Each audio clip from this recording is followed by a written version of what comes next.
I like to tell you about the history of Reformation, how it started in Estonia and in Finland, my country.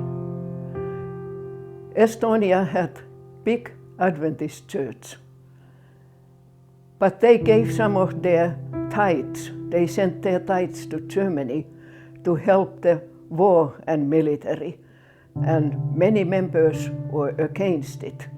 And who was against that was put out of church. 300 members were disfellowshipped from Seventh-day Adventist Church. Among them were two brothers, Korpman and Holmström.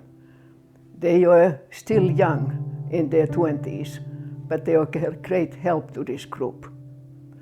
Soon after, from Germany, they heard about it. Two brothers went to Estonia and they organized the church.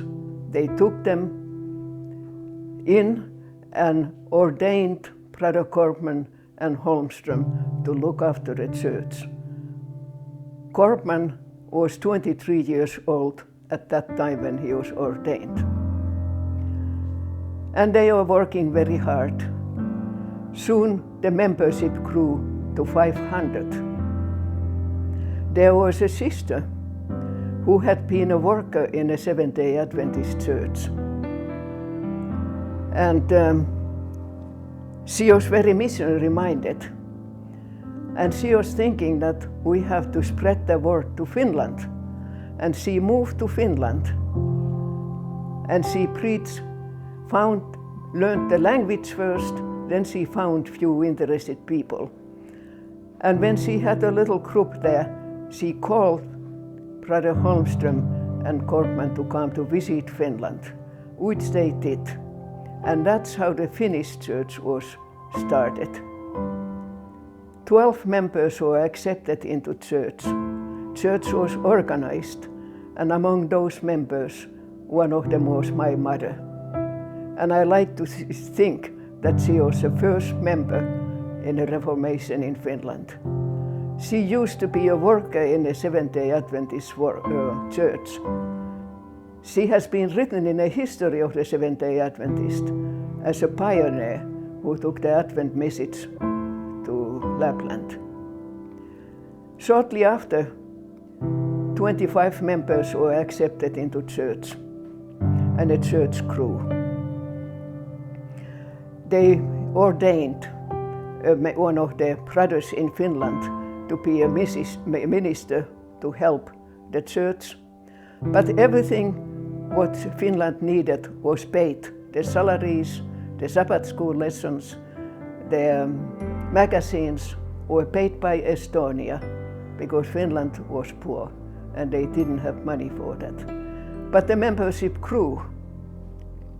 And when they had 300 members, they could look after themselves and Estonia didn't need to send money anymore. One of the first members who joined Reformation in Finland was Sister Lehtonen. Very few know about it. She was very missionary minded and she went to Canada.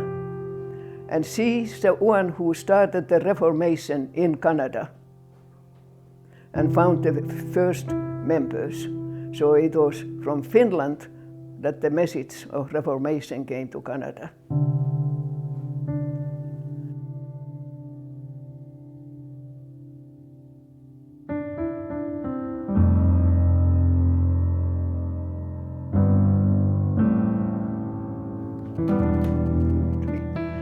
The first year we had a conference in Finland. Brother Otto Welp came as a visitor from Germany. He was the first president of the General Conference. And he stayed in my home. I was not born at that time yet. But he was a humble man. My mother was telling how she was working in a kitchen, and Brother Welp came and told her, "Oh sister, you have so much work to do. May I help?" And he peeled the potatoes for my mother in the kitchen for Sabbath food. Every year after that, we had a conference in Finland, and brethren came from Estonia, some from Sweden, Brother Krensmer often came, and from Germany. Brother Maas, the second president of General Conference, came. I was 6 months old when he blessed me. And after that, the conferences, yearly conference, continued. I didn't meet Brother Welp until I went to Germany, to missionary school. And he was in Germany that time in a general conference. He was 82 years old at that time. But he was talking with me interesting things.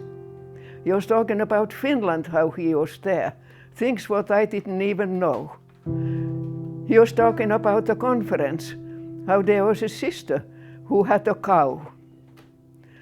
And she wanted to go to conference, but she couldn't find anybody to look after the cow. So she said, I will not miss the conference. I'll take my cow with me. So she came to the conference with her cow.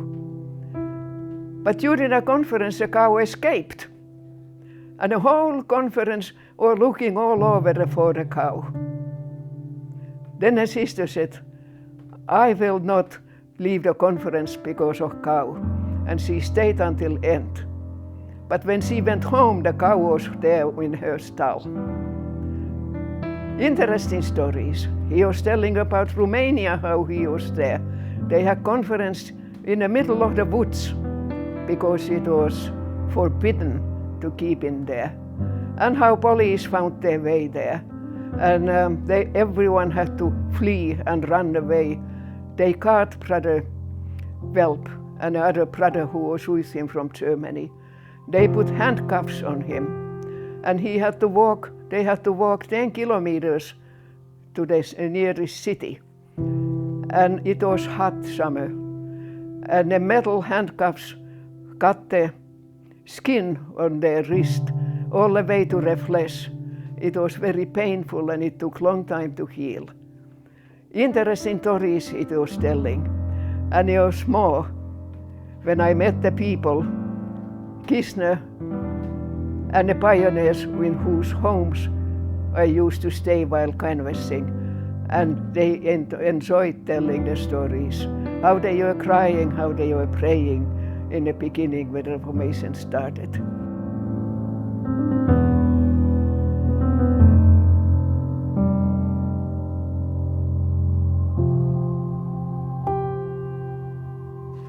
I met a brother in Germany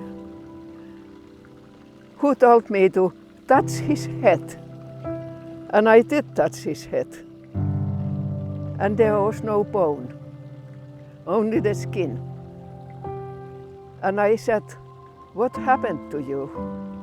He said he was beaten so badly and one of the sticks or something hook pulled the bone, cracked his head and pulled the bone away, and he pulled the skin back over it. Another brother was telling how he was in prison, 9 days lying on a complete darkness that he couldn't see your hand in front of his face. And after 9 days, they took him out and he was happy.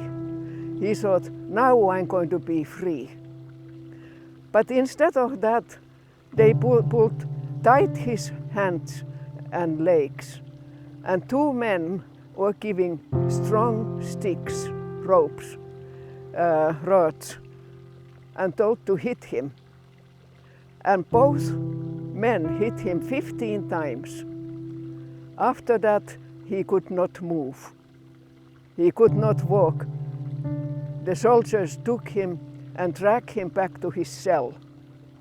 One of them sent him threw him a piece of rope, string, and said, you may just as well hang yourself, because you'll never come alive from here. 21 days he was lying on that hard rock darkness. Then he was relieved. He lived because he was telling his own story to me. Stories like this I was hearing there, many from members, and they were happy to tell them. And I was young and I was very interested and happy to hear them. Several people were killed in Germany. More were killed in Poland. Not only brothers, teenagers, sisters, and Romania, Russia, and Estonia. In Estonia, Brother Holmström was also killed and he died as a martyr. He is the one who brought the Reformation message to Finland. Now he was a martyr, waiting for the resurrection day. He's Marcus and Linda's grandfather. They never saw him, but they naturally have heard of him. Many others were faithful all the way until death. This Reformation, sometimes it feels there are problems, and some says, oh, it may fail. But this Reformation will never fail. It is founded on the blood of the martyrs. And its head is Christ. It will stay until end. And it's a great privilege to be part of this church. And I wish all my friends be faithful. It won't be long. Amen.